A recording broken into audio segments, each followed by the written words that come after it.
everything was going great in your relationship. You were feeling so good about your partner. You were vibing. And then one day they wore flip-flops out in public.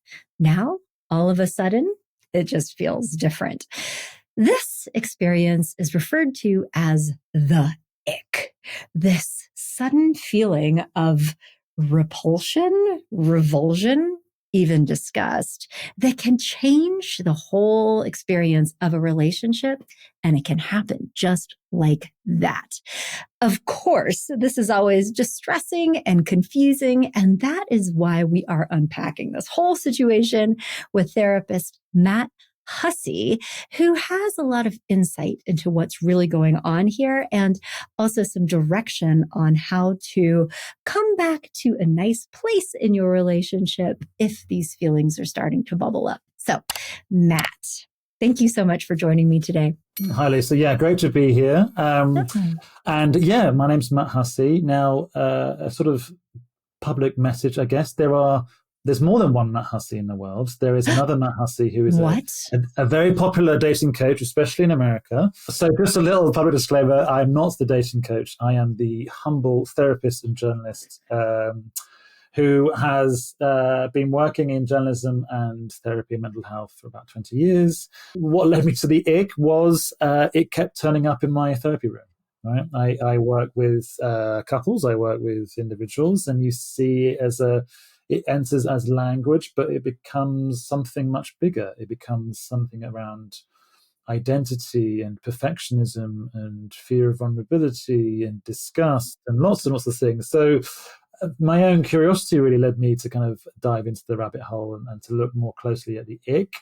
And what I found is, I won't give too much away, but it's much older than we think it is, while it has kind of found parlance in modern sort of internet culture. The idea is way, way older. The best way to think about it is where it begins from a kind of neurological perspective, right? So the ick is what we would call a disgust response. It's a kind of repulsion, right? We developed that when we evolved. We first kind of emerged as a species. And that was very useful, right? Because disgust kept us away from foul-smelling food. It kept us away from things that didn't feel right. It kept us away from rival groups and tribes who didn't quite connect with us in the way we wanted to, right? So this sort of trigger, this response to something that doesn't feel good and it's very sudden, was really important and really necessary. It's kept us alive for a really long time. It stopped us doing bad things. And it's been in relationships for just as long as well. When we feel something in another, especially someone we care about that feels odd, surprising, disconcerting, unusual, that disgust response kind of steps in, right? Because what our brains is trying to do is tell us something's wrong and to notice. And sometimes that noticing can be a physical step back and a withdrawal, but sometimes it can be emotional. Sometimes it can be a retreat away from something that doesn't sit with us. What we see in experience of it today in terms of internet culture is really a kind of graded form of the ick. So we have kind of what we would call surface level icks, which is what you find much of the internet talking about. But then we find deeper, more significant icks, ones that kind of derail relationships. One can end marriages, ones that can break up families, right? These ideas, while they can feel separate, really do sit under the same premise, which is something is wrong, something we don't like, and our bodies and our brains demand we do something about it. Interesting. Okay. Well, much to unpack here. And, maybe next, could you just take us into the experience? I mean, you're saying that as a therapist, you kind of your ears perked up because you had clients coming in and talking about this experience. I mean, what does it feel like? What is the common element for somebody who is all of a sudden experiencing their attraction to their partner in a different way, where at one time it had been this magnetic pull. It's almost like those magnets got reversed. It's like, no, what's happening there? We have on the one hand, and where I see it the most is in dating, right? When they are 1 or 2 dates in, 3 or 4 dates in with somebody that they really like, and suddenly they find something or hear something or notice something about them that causes this almost physical recoiling, right? And that is, we can talk about it, that is, there is something underneath that which needs unpacking, and it's about the idea of the challenge we have about vulnerability and perfectionism. And often when we have these types of icks, they can say more about us as people than it is about the person who's causing the ick. But where we see it as well is, as you mentioned, Lisa, in relationships where suddenly we had all this attraction and desire and drive towards somebody has disappeared. Now, that might have disappeared over time. That might disappear quite suddenly. And that is a very different kind of meaning. That has a lot more behind it. That might be a breakdown of trust or a lack of communication or lack of understanding. And what we see in that sort of ick, I guess we call it slow ick, is it's a slow turning away or retreat from a relationship or from a person.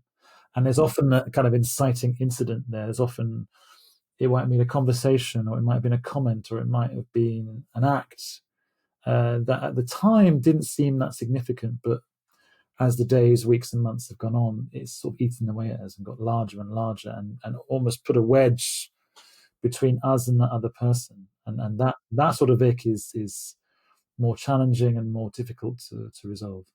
Yeah. Okay, so this is kind of a high level question, but I'm just so curious right now.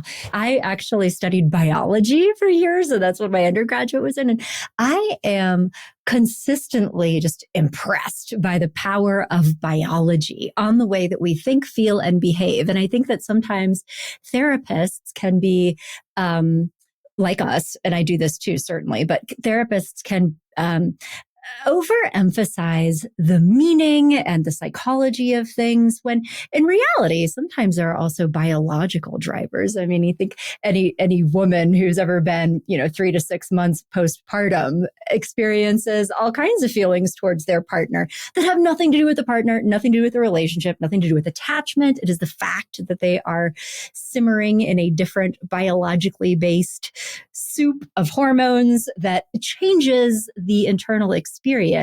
So do you ever see that in your practice, or is it always like, no, this is something about the attachment or the relational piece? Do you think it is more multifaceted? I'm curious. So where I sit with this idea is it can be all the things you mentioned, right? Mm-hmm. It can be biology, it can be lack of sleep, it can be what you're eating, it can be what works like at the moment, it can be all depression. Anything, right? Any lots that we can spend all day trying to understand and try and record all those things that may be shaping and influencing us. Where I sit with it, and where I kind of take my clients with it, it's about, okay, so if we have it could be one of 100 things. What speaks to us most compellingly? And what I would call that is, it's the meaning making of the experience, right? So if you are 6 months postpartum and you find that your partner is the worst thing you can possibly imagine, right? That the first thing to do is to be able to normalize that that's how you feel, right? It's not to push it away, it's not to treat it with shame, not to be to be icked out by your own feelings, right? That's the first thing. And the second thing is to ask ourselves, what does that mean? What does that mean to us? This idea that we might be feeling this way, right? Do we pull on those strands, those biological strands? Do we pull on behavioral strands? Do we pull on the language of mental health to help us understand this? Or do we pull on different ideas? Some people, I work with people who are very spiritual, I work with people who are very religious, and they pull on different strands again. And for me, they're all welcome, right? Because really what we're trying to achieve, or what I'm trying to achieve with clients, is, can we find the right story that helps us get where we want to go, right? Can we combine what we understand, what we experience, what makes sense to us, what doesn't make sense to us? If I'm sat with a client who's in the scenario that you gave, Lisa, and I said, how's your soul at the moment? That might make complete sense, or that might be the strangest thing they've ever heard, right? And so for me, it's about going, how do we kind of create this meaning out of this experience, that what makes sense for you? Because I might have my ideas about what might be going on, but it's about your idea. It's about what you think is going on. And yeah, I can suggest ideas, or I can introduce concepts. It's up to you. You're the expert in your own story. You're the expert in your own experience. So I try to work with my clients on going, okay, what strands do we find useful that can help us tell a story, and help us go, okay, so where do I go from here? Because so often what can happen when we hit these kind of moments where it's like, I feel this thing, is we see it as an end unto itself, right? I have felt something, the end. And really that's often the worst thing to do, is to go, I've arrived at a point where I feel this way and I have nothing more to say. And sometimes we can create those dead ends for ourselves, right? But really the goal is to go, okay, so here we are. We feel this way, and this is what we think has contributed to it. This is what we think is making it worse. This is what we think is making it less worse. Where do we go from here? Yeah. Well, I love that. And that's so actionable. And I think for our friends here with us who are interested in this topic and listening to this conversation, I love what you're saying here, because it's an invitation to get curious, right? Like to notice I am having this experience right now, and then think about, why might this make sense in a reflective way that helps you unpack it further, as opposed to stop right here and then like make major life decisions based on how you are feeling in this particular moment. Is that we keep going. 100%. And Yeah. that's what we see when we encounter it on the internet, right? Where we see, we hear stories of people getting the ick and ending an experience, right? And it's and I think, and that's where it becomes kind of problematic, right? Because we see that as like a stop, stop here. You must go no further. We must ask no more questions. We must no longer be curious about what's going on. We must no longer be curious about how we feel. We've just seen this big, 3-letter word in big red writing on the wall, and we must find a polite way of exiting this experience. And I think that can feel empowering temporarily, but I think it creates more problems than it solves. Because if we have this strong reaction to something or someone, and we never ask why, we never learn anything from it. We almost in a kind of primal kind of state where we have feelings and that's it, which is really what children have, right? So in child development, as you know more than I do about this, children live instinctively through their emotions, right? I express something and that's it, right? I've hurt myself and that's the end. What we're supposed to do as adults is go beyond that, and bringing all the different parts of our brain that come online later on in life, when we're in our late teens and early 20s, to be more curious. And while that can feel like hard work sometimes, and while that can feel like, a question I always get asked by my clients is, why is it always me that has to do all the hard work to understand other people? My answer is always, what's the alternative? What are your choices? What are your choices? You can push these people away. You can dismiss these people. Yeah. Sure. That is always a choice that you will have. But if that's all we keep reaching for, life gets smaller and life gets lonelier, because we can't seem to tolerate anyone. We can't seem to hold on to people. We can't seem to move through difficulty. We can't seem to move through difficult ideas. And so in this sort of great, what started out as empowerment really becomes a bit of a cage which we trap ourselves in. Yeah. No, that's, I love the way that you just said that, because I personally am a huge fan of all of the dark emotions, but I hear what you're saying, that sometimes in this empowerment culture, if you experience something that we label as negative, then you slam the door shut and walk away, and really depriving yourself of the experience to go into that and have it transform you potentially. So that's great. And for me, there's a fantastic book that I don't force upon my clients, but I recommend my clients read. And it's a book called The Importance of Suffering. It's by that a guy sounds called like James. something I might like. What does that mean about me, Matt? But I'm There we writing go. that Yeah, down. The importance of suffering. The Importance of Suffering. It's by an author called James Davis, I believe. And it is such an important piece of work. It's very small. It's a very uninspiring front cover. It sort of has lived in kind of academic circles, but it's brilliant because what he argues in it is that actually some of humanity's finest achievements have come out from great pain and great loss. And I'm a huge advocate of that, right? That we have created a society post Second World War where we want to just try and alleviate suffering in all its forms. Right? We think about hunger and poverty and any kind of loss, depression, bereavement, grief. These are really, really painful emotions, and lots of very clever people have spent a lot of time trying to work out, can we create a world where they don't exist anymore? Can we live without them? And what a wonderful goal that is. What a noble pursuit that has been. But in the pursuit of it, we've missed something really fundamental, I believe, that actually, if we can't know ourselves in great moments of pain, we never learn anything. We never adapt. We never grow. We never change. And the analogy I always use is our immune system, right? This is, it's a miracle what our immune system is. I've learned, trying to learn a lot about it. And what I've understood about our immune system is, theoretically, it can cope with any form of pathogen ever, right? It is this incredible machine that lives within us. But in order for it to be able to respond to something that's threatening, it needs to be able to experience it in the biological sense.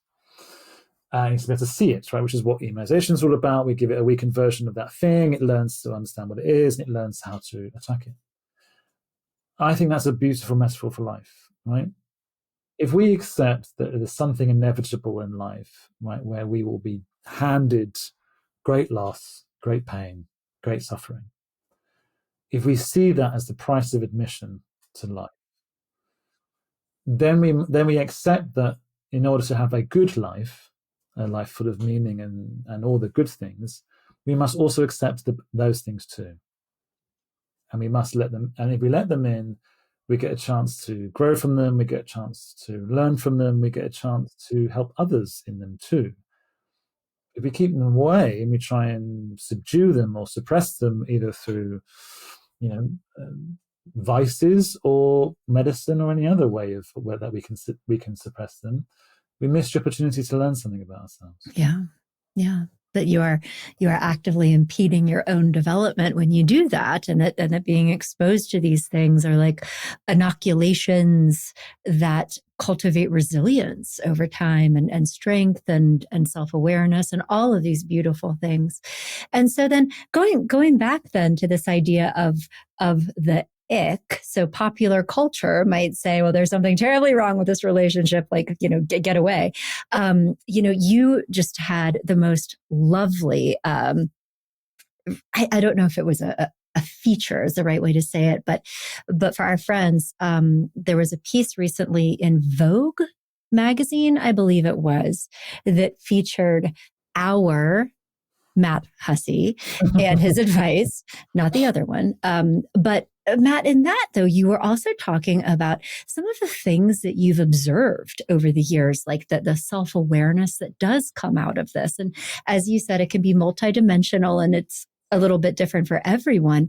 But some of the things that I thought were intriguing, like self-sabotaging intimacy, or even a protective response, like a self-protection.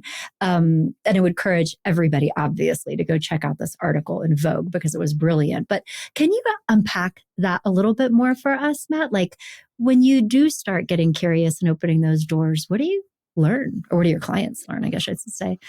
For sure. And the best place I can start is to start with at the beginning, right? With Mr. Sigmund Freud, right? Okay. And the reason why I start there, because it will help frame the answer that I'm going to say. Okay. So when Sigmund Freud first started his work as a therapist, he had a belief that all humans were pleasure-seeking animals, right? That our motives and motivations were always driving us towards pleasurable outcomes. By the time he finished, many years later, he completely reversed that. He said, actually, having seen the best and the worst of the human psyche, I no longer believe that we are pleasure-seeking animals. We often seek out great pain and great suffering willingly. Right? He called it the repetition compulsion, the idea that we repeat certain behaviors over and over again, trying to seek out a different outcome. And inside that idea is this what we're talking about with the ick. So part of the ick can be a kind of self-imposed barrier to getting closer to somebody else. Now, why would we impose barriers to getting closer to somebody else? Lots of reasons. One of the most common that I see in my work is that people got hurt by someone. That might have been a family member, a parent, a partner, a colleague, in such a profound way that the way that they coped with that great pain is to go, I am never going to let that happen again. And that's a great response, because that's your body going, I don't want to do that anymore. I want to avoid that sort of thing. Yeah. Sensible. But very sensible. But the problem is, and the reason, and our brains are so brilliant and clever at this, is if I said to you, apples really hurt you, Lisa, right? Don't eat apples because Never they're again. really bad for you. Never again. And your brain would go, fine, I won't eat apples. But with time, what happens with our brains? It starts to go, well, what about other shapes? Oranges, for example. Suspicious. Apricots, right? Yes. So in our brain's vigilance, its desire to protect, it starts to enlarge the don't eat apples sentiment to other aspects of food too. Mm-hmm. And this happens in relationships. So we go through a really painful relationship with someone, and our memory of it is they treated us a certain way, or it was a tone of voice or language that they used, or a way of arguing that we found so difficult and painful. What happens is we take that kind of rule book or guidebook, and as we go into other relationships, what our brains does is, because our brains are in the most loving way very lazy machines, they are always trying to guess what happens next. And the way they guess what happens next is by using what they have seen before.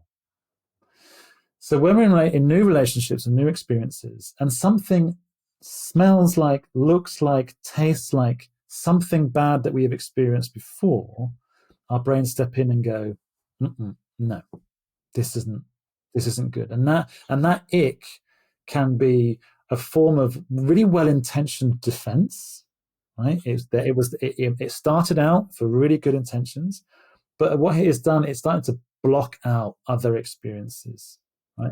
It's a form of resistance. I don't want any intimacy anymore, or I don't want any form of touch in that way anymore, or I don't want language anything like that way before, because I started out with a word or a phrase or being touched in a certain way or treated in a certain way, and my brain, in its desire to protect me from harm, has made that larger and larger and larger. And what starts to happen, if it's not addressed, it starts to see all relationships, all intimacy as threatening. And so it steps in what can feel like at random sometimes, for reasons that don't seem clear to us at the time, and unless we give it that space to unpack it and to try and understand what's going on. You're describing a relational trauma response. Sure, absolutely, it's absolutely that, and it turns up everywhere, right? It turns up in the clothes someone wears, and also it's trauma in the way that we understand it traditionally.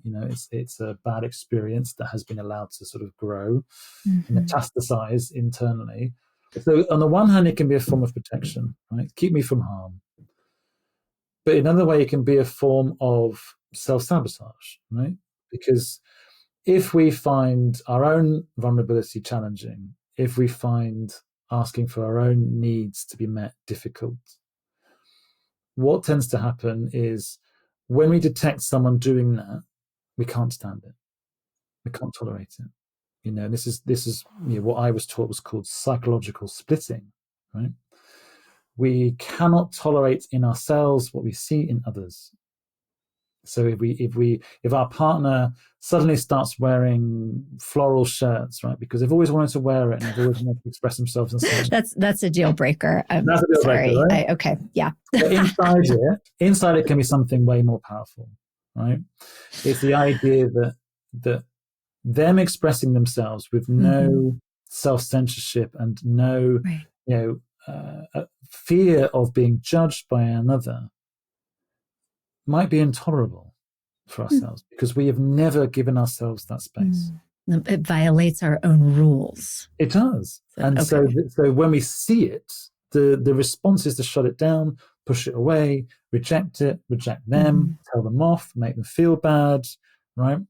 It can come from that place too. So it can either be protection or it can be, in the ick sense, a form of disgust, but not necessarily disgust in them. It's something symbolic about what they're doing that we find disgusting in ourselves.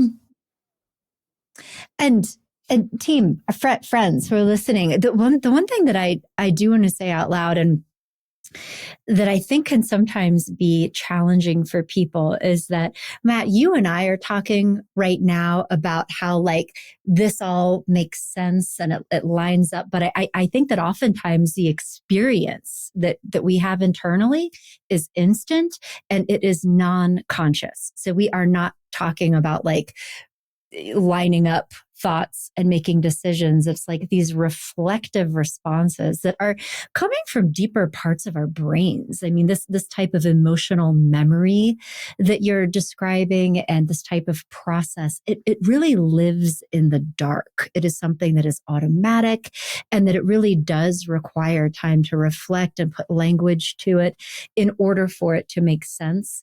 And so I think, Matt, what you're talking about is the sense that has been made versus the experience can feel so involuntary. Is that the right way absolutely. to say it?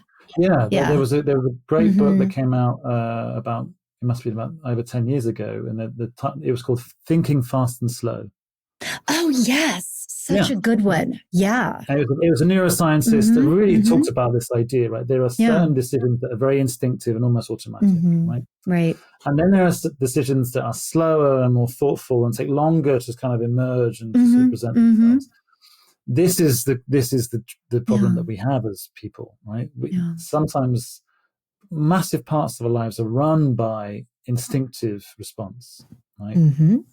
Don't walk into a road when cars are coming, right? Don't touch that hot thing. And most of the time they do a really good job. But when we have them in these experiences, in relationships, in friendships, in family situations where we feel this sudden revulsion, the question we have to ask ourselves is, can we give ourselves the time to see what that was really about? And maybe we ended a date really early, right? And that was a decision we made at the time, and that was it. But can we come back to it? Can we ask to talk about it again with the person, and ask to speak about it more than once? And it's because so often I think I have this mistake in my own life, which is we think we're only allowed to speak about something once and to get it right. But with this thinking fast and slow idea, this slower, more thoughtful space that is required, are we allowed to have it? Are we allowed to give ourselves that space? Are we allowed to tell someone, hey, like I had this really strong reaction to something. I need some time to process what it was. Right. I'll be back. Yeah. Yeah, no, that's good though, because we have these reactions and it's our thinking brains need to come along afterward and be like, okay, what was this about? And so, this has been such an interesting exploration and helping people understand what it is, where it comes from, and this curiosity process. And I know that this is probably unreasonable to ask, but I'm going to anyway, just for the benefit of our listeners. Do you have any recommendations around how to handle this? If you are connected to somebody either in a dating relationship or a long-term relationship where so many things line up. Like you're having a good time. You like them. They're a good person. Like all of these things are objectively going very well. And yet you had this weird feeling and I don't know what to do. Do you have a recommended course of action? I mean, either to do what to do as an individual or even how to handle that in a relationship. Like, do you say that out loud? That time you wore the flip-flops? Like, I'm not sure I can come back from that. Or do you let it go and like do your own internal processing? What do you recommend? It's a great question. And I'm going to be really annoying in saying it depends. Oh my gosh, that's such a therapist thing to say. That's like the classic answer. Give you something definitive. Okay. So the first thing to say is when we're dealing with really raw, visceral emotions, mm-hmm. the way I've kind of learned to think about them, it's like data, right? So I was a long time ago, I was a tech journalist, and I was with a very clever tech person, and they asked me a question. They said, "What's the difference between data and information?" I was like, I don't know. And he said, "Data is knowledge without context, and the ick is data." Right? Interesting. Okay. So if we present data without context, we throw open its interpretation to the person hearing it for the first time. So if we come out immediately and go, those flip-flops, made me want to just be swallowed up by the earth, right? I cannot think of anything worse, right? I never want to see your toes again. Yes. Yeah. If you could cut them off, that would be amazing. Right, that is really raw, unprocessed like data, right? That has no context, that has nothing around it. That is just a kind of almost quite visceral. Mm-hmm. You can do that, but then how the other person deals with it, you have no control over, and no real say over either. Because if you're trying to work something out, and then you introduce that to somebody else, and then they're trying to work out what it means for them, what you often find in a relationship setting is, one of you will pull the other away from the interpretation of it.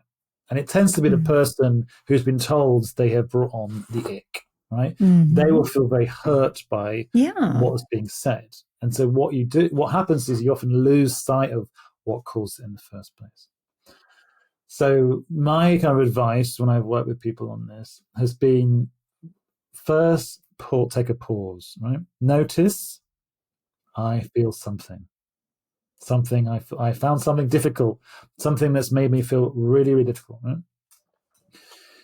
Depending on what relationship you're in, depending on how well the person knows you, you could say, something's just come up and I'm trying to work out what it is. Right? You can let them know there's something there. You don't have to give them the raw data on what it is you are currently trying to work through. When you've kind of understood what it is, right? So if we use a flip-flop example, understanding what was it specifically. Was it just the sight of their toes in a public place? And that's fine, by the way. Like, toes are not nice things, right? They are purely functional. People are into toes. People are into toes, so, and nice. But they're not for everybody, right? Right. So it's to try and give ourselves that time and space to go, what was it? Was it the setting that we were in? Did I think we were in a setting that was more formal than that? Mm-hmm. Were we with people who I feel quite judged by? Mm-hmm. Did I see somebody look at those toes and I interpreted their reaction as something quite negative? Mm. It's to sort of be this detective. What was happening at the time? Yeah. It might just be or it might be something to do with the idea of, you thought they didn't care about what other people thought about them, and that you felt that reflected poorly on you, right? Because you might have said, please don't wear flip-flops, and they wore flip-flops, right? Yeah. So it could have been a communication thing. It could have been, I interpreted what you wearing as flip-flops as a kind of act of hostility towards me. So there's lots of reasons. So if we can try and find that context, right, and add it to this data, we can bring it back to them, and we can tell them the more complete story about what happened to us that day, which was we were out somewhere where I felt people were very judgy, perhaps, or I perhaps wanted to feel more formal or more special, or you had been to the gym that morning and didn't get a shower, or it's that, right? Or you're gross, yeah. Or you're gross, right? Right. And we must always couch it from a perspective of, I'm not saying this is right. I'm not saying that this, I'm attacking. Right. We're trying to share it from a perspective of, I'm trying to understand what this is, and if it's totally. And also you're saying like what it is for me. I mean, even as you were talking about like how you might interpret the flip-flop thing, I'm hearing like maybe some fairly specific English cultural things coming out in your perspective. And it's like understanding how that comes out in relationships and what it means to people.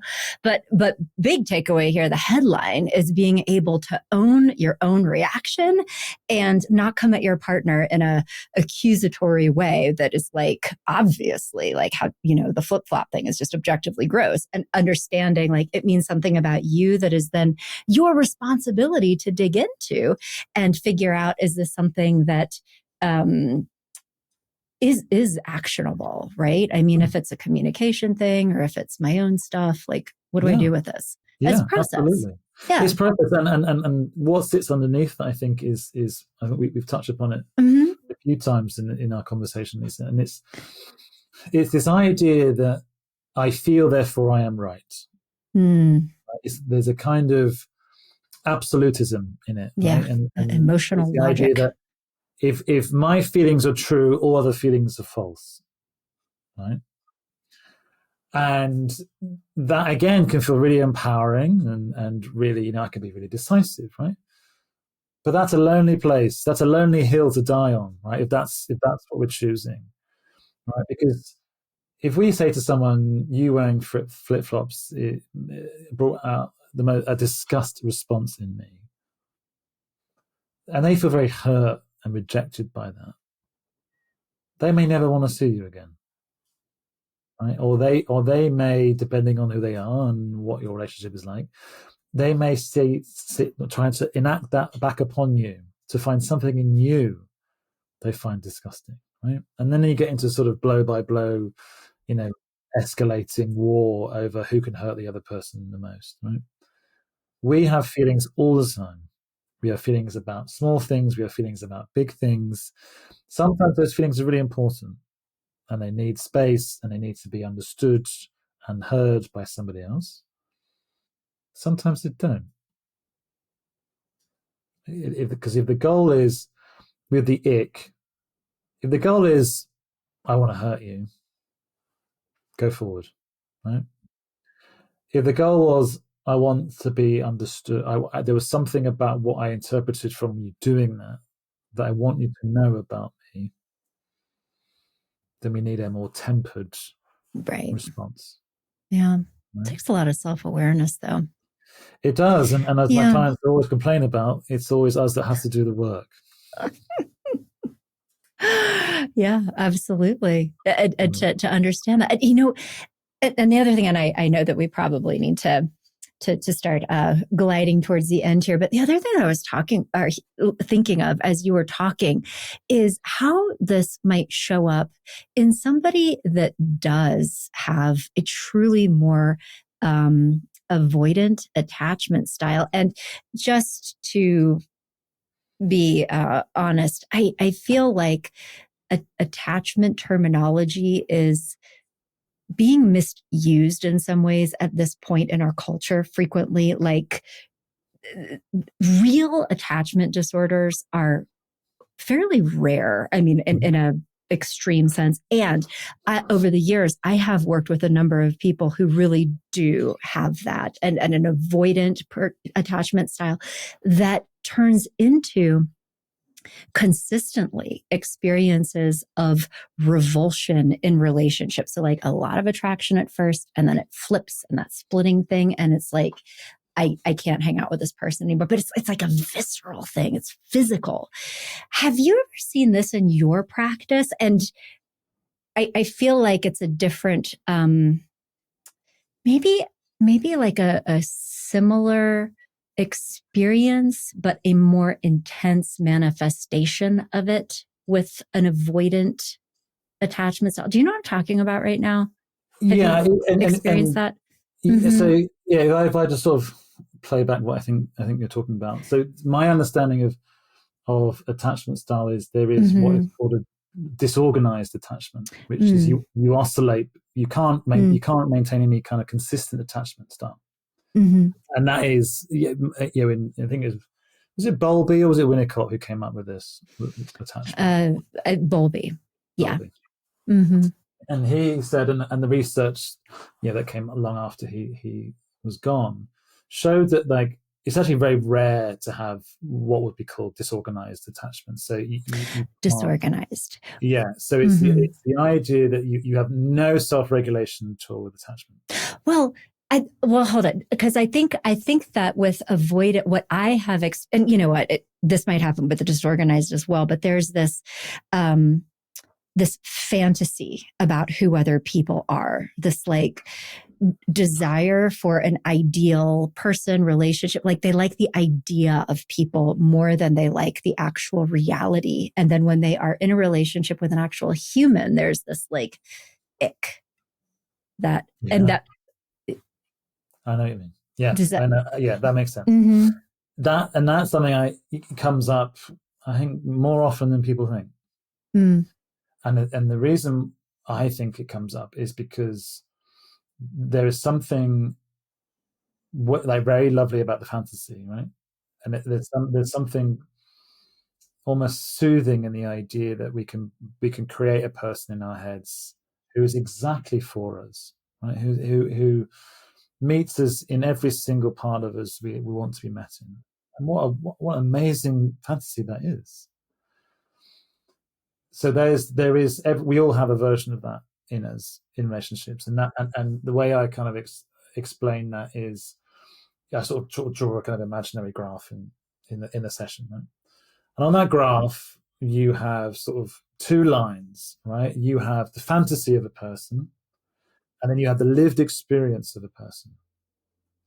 So the fancy person might be going up here, right? Might be trending up and going up here and they're getting better. This will get better and better and better and better. And in my head, they are that person.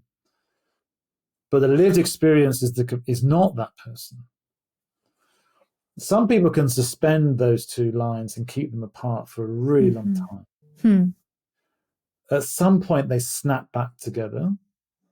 And what often happens is the fantasy line has to snap back to the lived experience line. Yeah.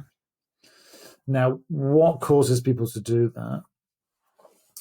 That's a big question, and it's really hard to unpack in such a short space of time. But I'm going to try. But what causes that is normally about expectation and having our needs met. If we believe that we should have our needs met, and we have had experience of having our needs met, we are often able to communicate our needs with another person. If we don't believe our needs are met and haven't been met in our history and through our families, what often happens is we create an alternate version of the experience in order to cope with the lived reality of it. So it's a form of escapism. And often what you see in the ick, when it's really pronounced, right, in this sort of extremely avoidant attachment way, is there is a desire for interpersonal relationships, to be close to someone, but almost no experience of how to do that.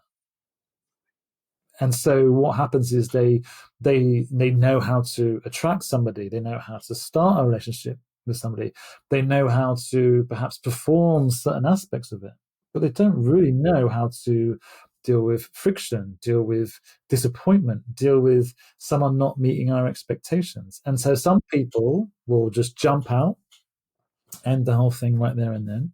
Yeah. And some people will regress into the fantasy and stay there. And, I've done a lot of work with domestic abuse survivors. You hear that all the time, right? You look at the lived experience of the person, and it's one of violence, neglect, being punished. Right. And you talk about their experience of it, and what they tell you is the complete opposite. They're a nice person, they mean really well, they're really stressed out, they're having a really hard time at the moment. Yeah, I deserved it.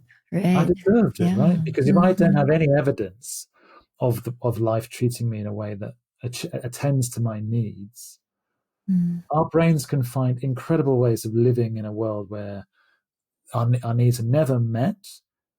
But in some cases, that also means that what happens to us is way worse. Interesting. Wow. Well, deep dive into a complex experience. And I loved this conversation so much. I mean, and I hope that this was also helpful for our friends and just beginning to understand these experiences and being able to think about them in a different way so that there is a door that opens to further reflection and self-awareness and possibilities for a relationship. That hopefully promotes growth for themselves and their relationships. That's, yeah. Yeah. Thank you. Yeah, absolutely. And I think it was a great conversation talking to you, Lisa. And I think, it's don't be scared by the ick would be my concluding thought. It's you. It's you experiencing something. Be curious about it. Ask it questions. You might be surprised what you might learn. Well, very inspiring and powerful conversation. And so if people wanted more of the real Matt Hussey, where would they go to get more of you? You do a lot of writing. You are blending your journalistic background with now being in the therapeutic space. You do a podcast, YouTube channel is forthcoming. Tell us more about what you're up to and how people can get connected. For sure. So I guess the first place you can go is my newsletter. It's called The Brink, BRINK. You'll find it on all good search engines and some bad ones too. And what I'm doing there is and where I've kind of found myself specializing is to look at the parts of ourselves, our psychology, how our societies works that are quite difficult or not spoken about enough, and to try and help teach people how to understand them, how to process them, how to deal with what life throws at us. Because I think when we talk about mental health, so often we talk about the kind of the easier side of it, right? Getting what we want and exploring our feelings and doing all these things. But in today's topic being a good example, sometimes there are feelings and ideas that are really quite unpleasant to deal with, to look at. And so that's really what I'm up to. I'm sort of building out a kind of a space for people to explore that, whether it's through my writing or videos, and to really ask questions that maybe we don't feel allowed to answer, and diving into the annals of psychology and elsewhere to try and help find a way of providing an answer to some really difficult questions. Why do we self-sabotage in a relationship? How do people who we can see aren't good people get escalated into positions of power? Why does life seem so unfair? Why do people do bad things knowing they are bad, right? These are difficult questions to answer. So I'm trying to sort of build out a space where I answer and explore those questions. So if they interest you, head over to thebrink.me and you'll find all of it there.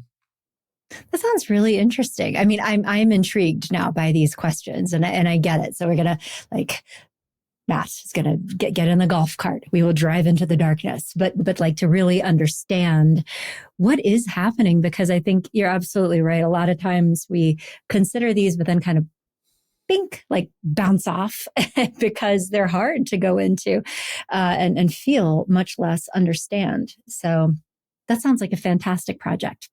Thank you. Yeah. I'm excited about it. It's always been trying to find subjects that I'm intrigued by, and it's weirdly that I'm intrigued by the sort of dark side of our world. So, I get it. Well, and then also, we have some therapists that listen to this show. And before we started recording, Matt was telling me that he also routinely upsets clinicians for the purpose of shaking things up and expanding their understanding of the profession and growth opportunities for professionals. You're a clinical supervisor, among other things. And so we talked about coming and talking about the experience of being a therapist and how to understand the power of the darkness that comes along with that career path. So if you're a therapist listening to this, join us on Love, Happiness, and Success for Therapists. Or if you would like your therapist to tune into that conversation, you can turn them on to that show, and we'll continue over there. Okay, wonderful. Well, Matt, it was such a pleasure to speak with you today. Really enjoyed this conversation. It was good, and not trite advice, but definitely actionable in terms of the starting point that illuminated the path forward. So thank you again for sharing your wisdom and your perspective today. Thank you very much for having me, Lisa. It was great fun talking to you.